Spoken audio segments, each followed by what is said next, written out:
Hello नमस्कार दोस्तों। आज मैं इस वीडियो में आपको बताने वाला हूं कि मान लीजिए आपने कोई भी शिपमेंट की है किसी भी शिपिंग लाइन से या फिर किसी भी फॉरवर्डर से अगर आप शिपमेंट कर रहे हैं तो क्या होता है कई बार आपने मतलब जो बीएल है आपने सही बनाया होता है, लेकिन आपने जब आप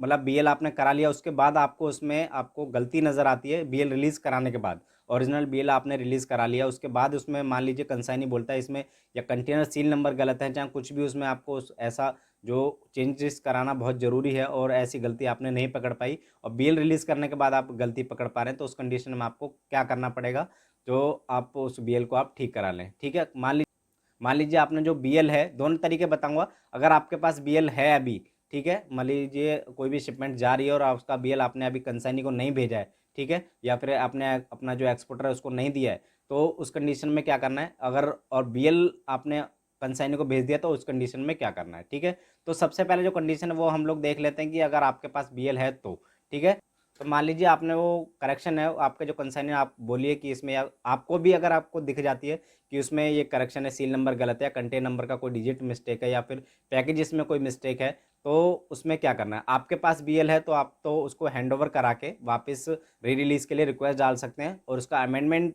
चार्जेस और री रिलीज़ चार्जेस आपको लगता है। ठीक है, वो ओरिजिनल आपको हैंडओवर करना पड़ेगा और उसके बाद आपको एक करेक्शन के लिए आपको बताना पड़ेगा कि ये करेक्शन है, उसके बाद री रिलीज़ चार्जेस आपको लग सकता है। ठीक है, तो आपको कभी भी अगर कोई बीएल आपको बनाना है तो आप ध्यान से देख लीजिएगा कोई मिस्टेक ना हो, और ख़ासकर कंटेनर नंबर, वेट और सील नंबर और पैकेजेस वगैरह ये आपको करेक्टली आपको देख लेना है। इन चीज़ों में बिल्कुल भी गलती नहीं होनी चाहिए। ठीक है, क्योंकि कई बार क्या होता है कि मान लीजिए आपने जो बीएल कंसाइनी को दिया या एक्सपोर्टर को आपने बीएल दिया है, ठीक है, तो उसमें सील नंबर अगर बाई चांस गलती से गलत है या फिर कंटेनर नंबर गलत है, तो उसमें बहुत बड़ी मिस्टेक हो जाती है। अगर डेस्टिनेशन पे कोई कस्टम ने उसमें कार्गो देखा या एग्जामिनेशन में कंटेनर गया तो आपको बहुत बड़ी प्रॉब्लम हो सकती है या फिर आपके कंसाइनी को भी प्रॉब्लम हो सकती है। ठीक है, क्योंकि आपने जो यहाँ से सील की जो डिटेल दिया, कंटेनर की डिटेल दी है, वो फाइंड करने में उसको दिक्कत होगी। अगर बाई चांस वो कंटेनर फाइंड भी कर लिया तो उस जो उसमें सील नंबर है वो गलत है, तो एग्जामिनेशन में बहुत बड़ी प्रॉब्लम हो सकती है। ठीक है,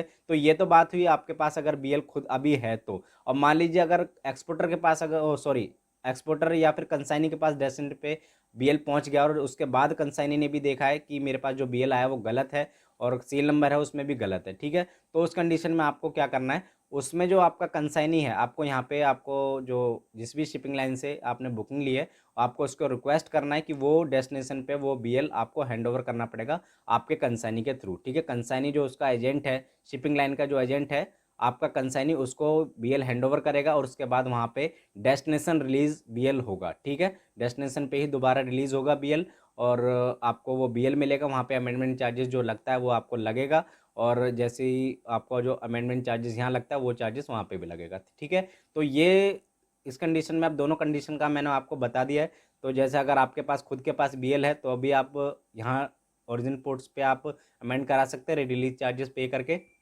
और अमेंडमेंट चार्जेस पे करके। ठीक है, और दूसरा अगर डेस्टिनेशन पे अगर बीएल पहुंच गया तो उस कंडीशन में आपको कंसाइनी को बोलना पड़ेगा वो एजेंट को वहाँ पे रिलीज मतलब आपको हैंड ओवर करे और उसके बाद वहाँ पे रिलीज चार्जेस और अमेंडमेंट चार्जेस वहाँ पे भी उसका कंसाइनी को पे करना पड़ेगा। ठीक है, और अगर आप यहाँ पे करना चाहते हैं, आपका कंसाइनी बोलता है कि मैं उस चार्जेस को पे नहीं करूँगा, तो आप यहाँ पे करके आप वहाँ पे बीएल हैंड ओवर वगैरह जो भी चार्जेस लगेगा वहाँ दे सकते हैं। ठीक है, तो इस तरीके से आप बीएल का जो करेक्शन है आप करा सकते हैं और जो अपना कार्गो है वो रिलीज़ करा सकते हैं। ठीक है, तो इन्फॉर्मेशन अच्छी लगेगी तो वीडियो को एक लाइक जरूर कर दीजिएगा, चैनल को सब्सक्राइब कर लीजिए, बेल आइकन प्रेस कर लीजिए ताकि हमारी नई नई वीडियो के अपडेट्स आपको सबसे पहले मिल पाए। तो इस वीडियो में इतना ही, तो मिलते हैं नेक्स्ट वीडियो में एक नए टॉपिक के साथ, तब तक के लिए धन्यवाद।